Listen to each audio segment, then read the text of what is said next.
Rahman ya Syakur. Salamullah ya Salam min Ar-Rahman ya Syakur. Inakum qasatakum dalannakum. Salamullah ya Salam min Ar-Rahman ya Syakur. Nabi imatikum wa jadwakum. Salamullah ya Salam min Ar-Rahman ya Syakur. Afayakum hadayakum. Salamullah ya Salam min Ar-Rahman ya Syakur. Fa'asyakum wa asyakum. Salamullah ya Salam min Ar-Rahman ya Syakur. Dainakum wa husnahi nazurnakum. Salamullah ya Salam min Ar-Rahman ya Syakur. Syufina ila rahmani maulakum. Salamullah ya Salam min Ar-Rahman ya Syakur. Salamullah ya Salam min Ar-Rahman ya Syakur. Salamullah ya Salam min Ar-Rahman ya Syakur. Salamullah ya Salam min Ar-Rahman ya Syakur. Salamullah ya Salam min Ar-Rahman ya Syakur. Salamullah ya Salam min Ar-Rahman ya Syakur.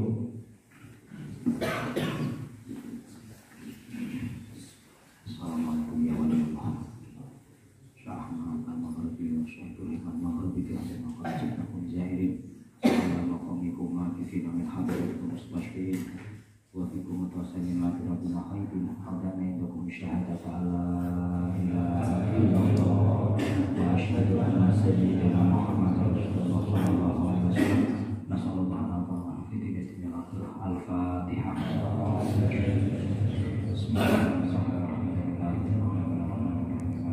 Allahu ahad, Allahus samad, lam yalid wa lam yulad wa lam yakul lahu kufuwan ahad. Allahu la ilaha illa huwal hayyul qayyum, la ta'khudhuhu sinatun wa la nawm, lahu ma fis samawati wa ma fil ard.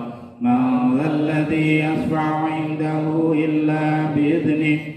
يعلم ما بين أيديهم وما خلفهم ولا يحيطون بشيء من علمه إلا بما شاء وسع كرسيه السماوات والأرض ولا يؤوده حفظهما وهو العلي العظيم. Bismillahirrahmanirrahim. Alhamdulillah rabbil alamin hamdan syakirin hamdan amin hamdan yuafi ni'amahu wa yukafi mazidah ya rabbana lakal hamdu kama yanbaghi li jalali wajhika wa li 'azimi sultanik. Allahumma shalli ala sayyidina Muhammadin al-fatih lima ughliqa wal khatim lima sabaqa nasrul haqqi bil haqqi wal hadi ila siratikal mustaqim. Sallallahu alaihi wa ala alihi wa ashabihi haqqa qadrihi wa miqdarihi al-azim. Allahumma taqabbal wa awsil sabah ma qarana min qiraati siratil fatihah wa suratil ikhlas wa ayatul kursi ila ruhi sayyidina wa habibina syafina qurrati a'yunina sayyidina Muhammadin sallallahu alaihi wasallam ila sadatina ashabi rasulillah jamain summa ila ruhi jami'i wa minal anbiya'i wal mursalin wa ali kullin wa ashabi kullin wa azbai kullin summa ila sairil awliya wal ulama syuhada salihun nasul hadrat sultanul awliya sayyidina Syekh Abdul Qadir Jilani wa sayyidina Syekh Abdul Qasim Junaidil Baghdadi sayyidina Syekh Ahmad Latif Basambasi wa sayyidina Murabiruhina mursidina Syekh Abdul Wasawani radhiyallahu anhum wa usulihim wa furihim wa silsilatihim wa lahidina anhum ila yaumid-din summa ila arwahi jami'al kubur minal muslimina wal muslimat wal mu'minina wal mu'minat wa khususan hadrati al awliya fi hadhihi al maqbarah khassa. Allahumma ij'al lahu hijaban lahum minan nar wa najatan lahum minan nar wa sitran lahum minan nar fikaka lahum minan. Allahumma ighfir lahum warhamhum wa'afi wa'fanhum waghfir lil mu'minina wal mu'minat wal muslimina wal muslimat. Allahumma anzil rahmah wal barakah safatan al kubur minal muslimina wal muslimat wal mu'minina wal mu'minat irfa' lahum darajat وَضَعِبْ لَهُمُ الْحَسَنَاتِ وَكَفِّرْ عَنْهُمُ السَّيِّئَاتِ وَأَدْخِلْهُمُ الْجَنَّةَ مَعَ الْآبَاءِ وَالْأُمَّهَاتِ بِحَقِّ يَا أَيَّتُهَا النَّفْسُ الْمُطْمَئِنَّةُ ارْجِعِي إِلَى رَبِّكِ رَاضِيَةً مَرْضِيَّةً فَادْخُلِي فِي عِبَادِي وَادْخُلِي جَنَّتِي. رَبَّنَا تَقَبَّلْ مِنَّا إِنَّكَ أَنْتَ السَّمِيعُ الْعَلِيمُ وَتُبْ عَلَيْنَا إِنَّكَ أَنْتَ التَّوَّابُ الرَّحِيمُ. رَبَّنَا آتِنَا فِي الدُّنْيَا حَسَنَةً وفي الآخرة حسنة وقنا عذاب النار. صلى الله على سيدنا محمد وعلى آله وصحبه وسلم والحمد لله رب العالمين. بسر الفاتحة. Walhamdulillahirabbil alamin. Alhamdulillah, meneruskan yang tadi tentang sejarah ataupun kedatangan daripada Maghribi ataupun Maulana Maghribi yang ada di tanah Jawa ini. Beliau yang tadi saya katakan bahwa yang ada di Bismo ada dua ya. Beliau satu zaman bahkan satu rombongan dengan Syekh Abdullah Al-Maghribi ataupun yang terkenal dengan Maulana Maghribi Wonobodro. Beliau salah satunya adalah Syekh Ahmad Al-Maghribi dan Syekh Ibrahim Al-Maghribi. Sehingga orang-orang Jawa ataupun orang-orang dulu menyebut dengan sebutan Sunan Kalijogo dan Sunan Bonang karena dengan nama Ibrahim kan Sunan Bonang Makdum Ibrahim Manglie ngertine Ibrahim itu Sunan Bonang dan Sunan Kalijogo. Yaitu versi, saya tidak menyalahkan, tapi kalau dari versi yang kita baca bahwa beliau termasuk rombongan daripada 40 orang yang bernama yang berorganisasi dengan sebutan Maghribi, yang tadi generasi kedua setelah Jamaluddin Husain, Syekh Subakir, itu generasi awal atau generasi pertama, terus disusul dengan generasi kedua dengan beranggotakan sekitar 40 orang ya, yang memang dibiayai dan diutus oleh Kesultanan Turki Utsmani ataupun Kesultanan Utsmaniyah. Dan juga pernah saya katakan bahwa Utsmaniyah dengan Indonesia itu hubungannya erat dari dulu ya.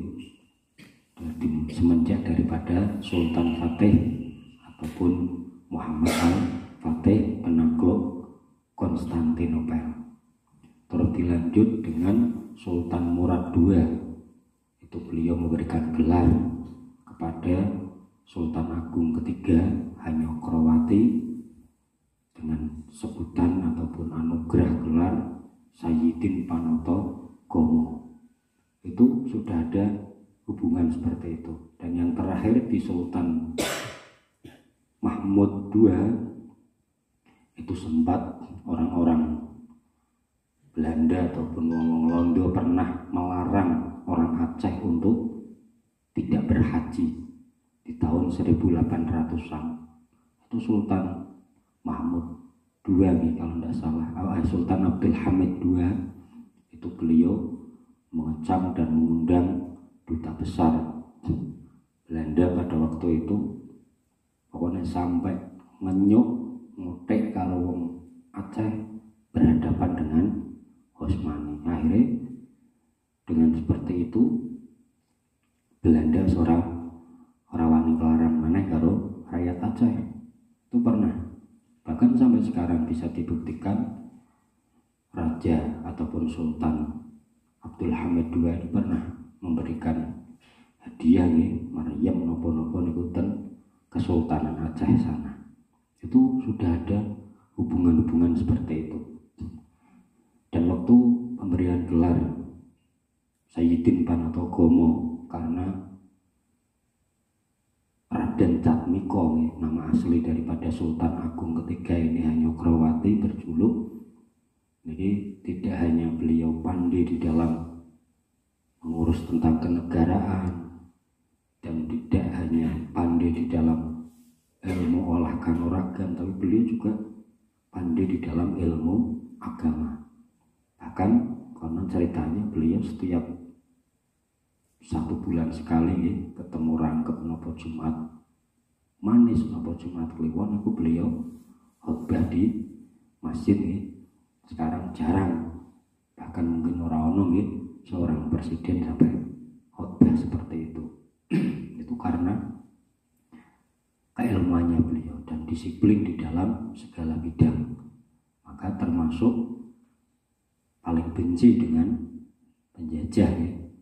Itu beliau waktu di Batavia saja menyerang sampai dua kali meskipun tidak berhasil ya. Namun tadi generasi dari 1-2, nah ini yang kedua yang berjumlah 40 di Pekalongan berarti dapat piro nggih? Tek setono 2 nggih.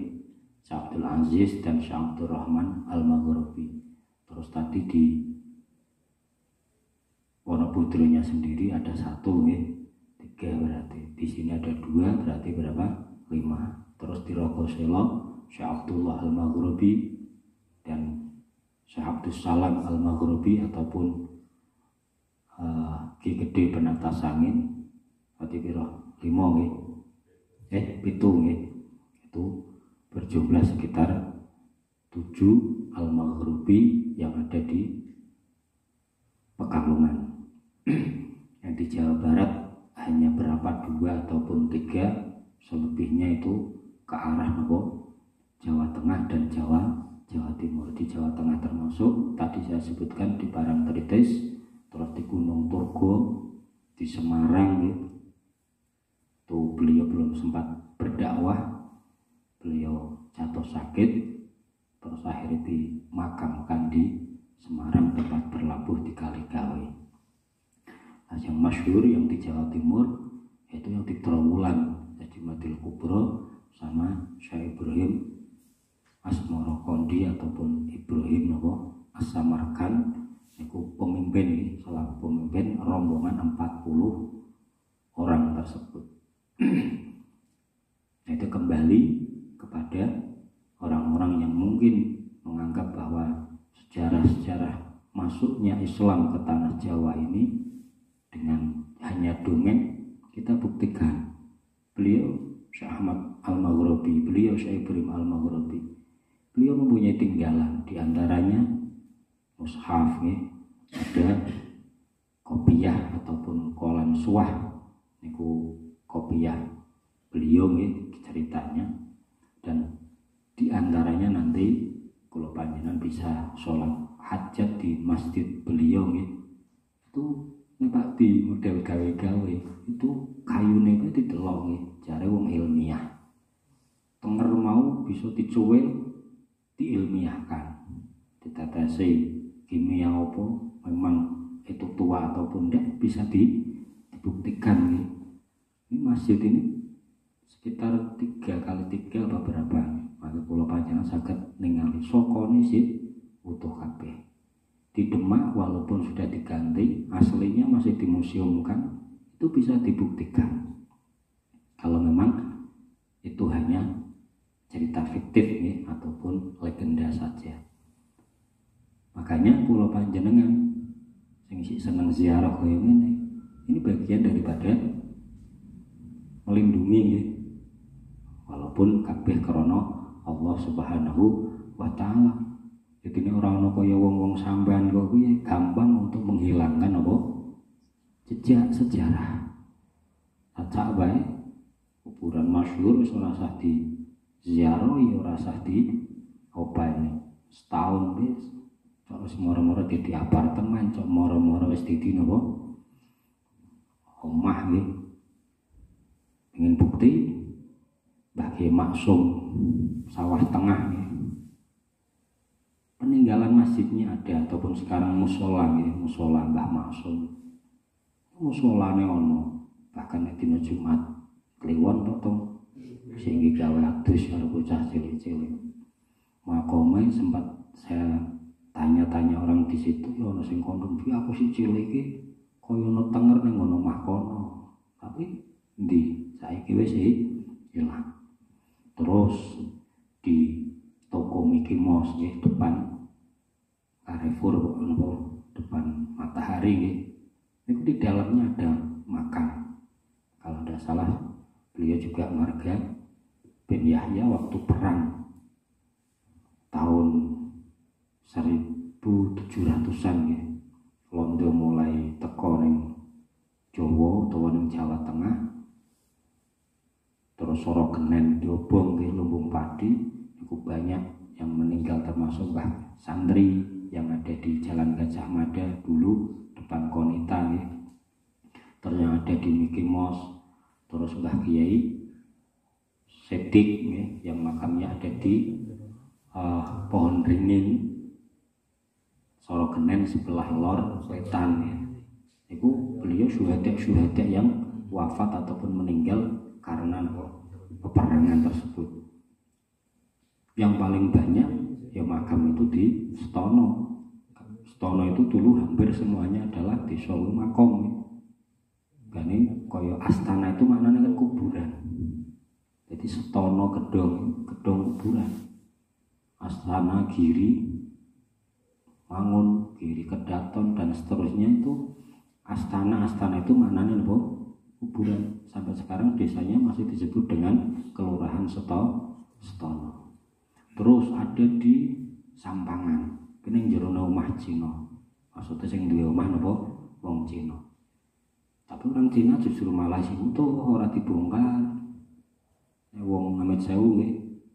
Wong bangsa ora seneng kuburan mesti lah sing kere-kere bae. Detekke napa? Tutup keramik nggih. Itu masih ada. Kono oleh diziarahi, tapi ora kena rombongan akeh. Siji syaratnya, kedua kudu ngejak wong Sampangan. Nguduke KTP-ne sing ngejak mau utawa sing ngrekomendasi baru boleh. Tapi ora dibongkar. Dan saya pernah juga membaca di Surabaya sekitar tahun 2007-2008 ada sebuah apartemen ataupun ruko yang rencana mau dibangun ulang. Ketika mau bikin pondasi, di situ masih ada loh nisan yang masih bagus. Ono kijinge komplit berbatu nopo batu. Itu istilahnya apa? Yang mungkin karena alam ataupun karena ulah manusia. Makanya kalau panjenengan insyaallah bangsa sarkup isi ono, insyaallah makam-makam para leluhur, para sejarah itu masih bisa bertahan. Tapi nek sekolah panjenengan wis mulai sungkan ataupun tidak mau ziarah, ya tunggulah saat hilangnya sejarah. Dan tidak hanya di Jawa saja, di luar Jawa bahkan di luar negeri. Saya baca itu kalau tidak salah makamnya Habib siapa itu di Singapura. Itu Allah Ta'ala Pak nguduhke itu jalan ya Pak dihambake, tidak bisa di bulldozer ya ora kena. Itu tidak, jadi cerita seperti itu tidak hanya di Indonesia saja ataupun Jawa saja, di luar negeri pun ada seperti itu. Akhirnya pemerintahnya telah ya jalannya belok ataupun dialihkan. Ya sing makom kabeh kok gue aku lak rene. Sementara yang seperti itu hanya beberapa nggih.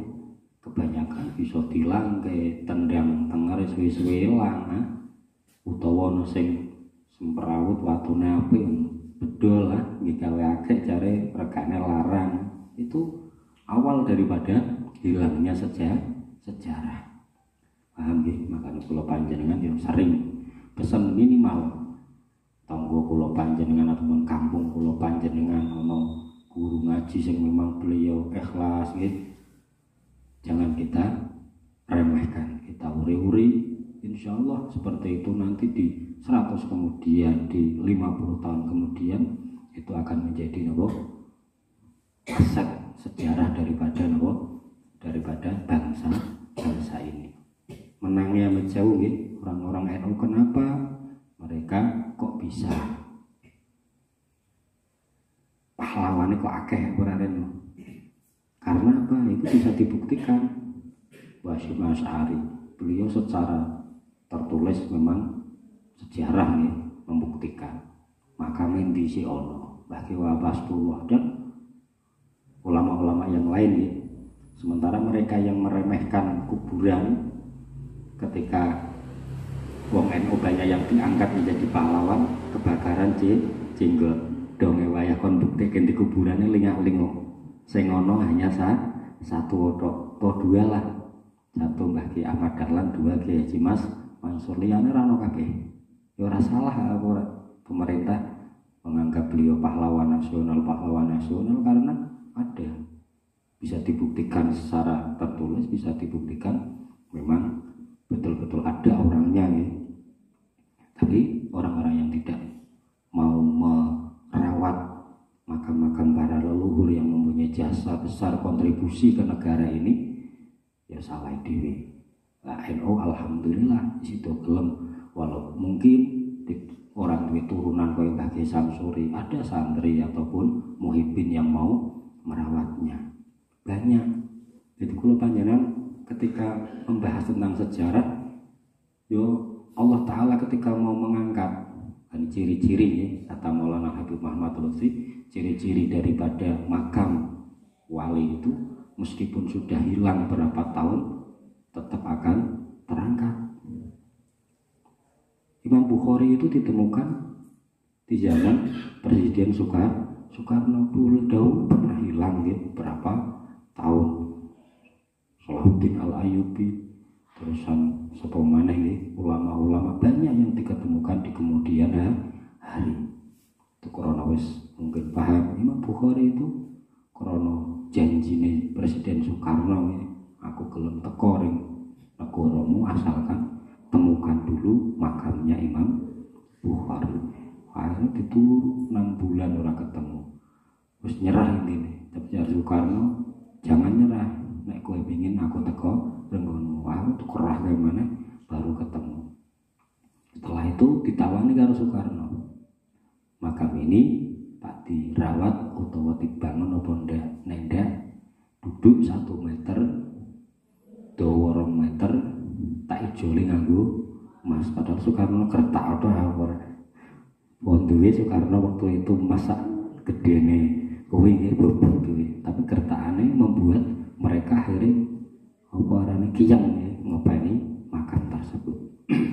Kalau makam Wali Songo dari dulu sampai sekarang belum pernah hilang apa, karena santri-santri beliau masih turun temurun merawat daripada makam beliau. Ini digawe-gawe angel.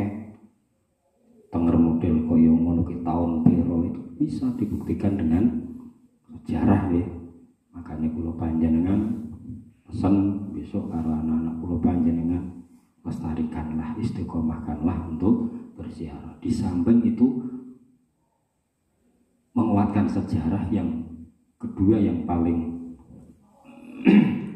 dominan, ziarah itu juga perintah daripada Rasulullah. Zuru al-kubura fa innaha tudzakirukumul akhirah. Ziarah kuburlah kalian, karena dengan ziarah kubur kamu akan teringat tentang akhirat nih. Dengan teringat akhirat akan mendekatkan kepada surga. Yang kedua itu yang pertama. Yang kedua, insya Allah beliau akan memberikan madat yang kita tidak akan tahu nih. Sesulit apapun ketika kula panjenengan isi gelem ziarah ora ketang minimal 40 hari sekali minim ya. Insya Allah hati kita meskipun dalam kondisi kaya ngene kangelan nggon ekonomi, mungkin kerepotan di dalam nopo ma'isyahnya, insya Allah pikiran ora sampai putus asa ya. Dalam artinya putus asa terus ngombe baygon ataupun nopo gantung diri ya. Naudzubillah min dzalik.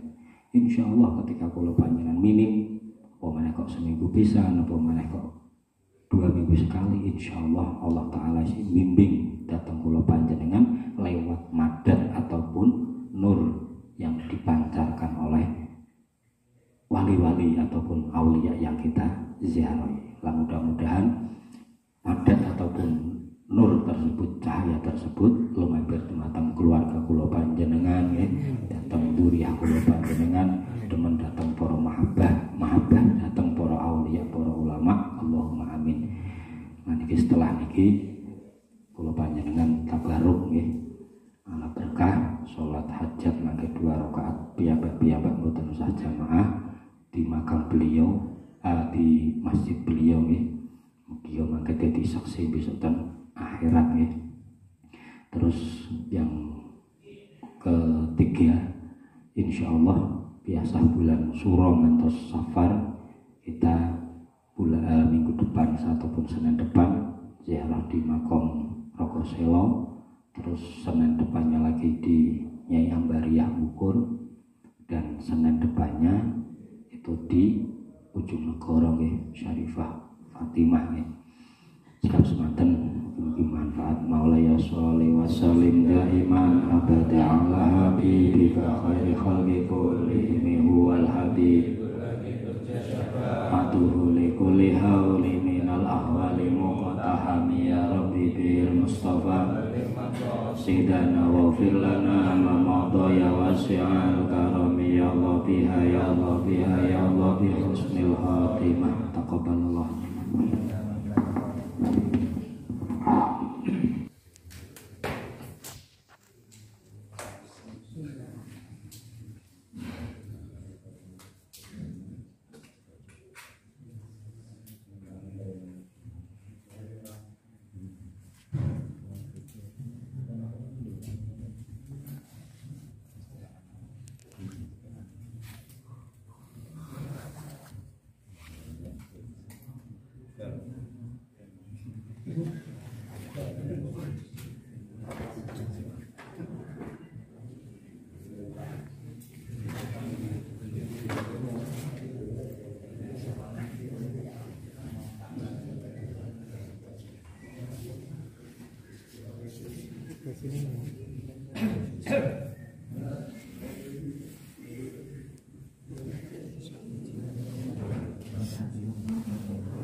Dur.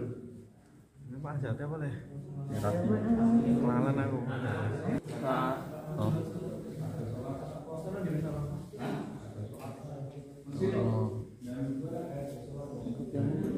Di. Komat